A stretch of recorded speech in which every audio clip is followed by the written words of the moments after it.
ನಾಗರ ಹಾವಿನಂಗ ಜಡಿ ಬಾಳ ಉದ್ದ ಒಮ್ಮೆರ ನೋಡಬೇಕು ಅಕ್ಕಿ ನಡಿಗಿ ಕದ್ದ ಸಾಲ ಕೇಳುತ್ತೈತಿ ಜೇನು ಹುಳ ಬಂದ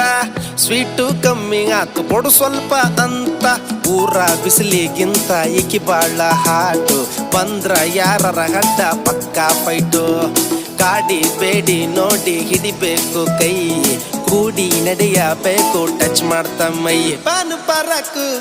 ತಿಂದಿದ್ ಸಾಕು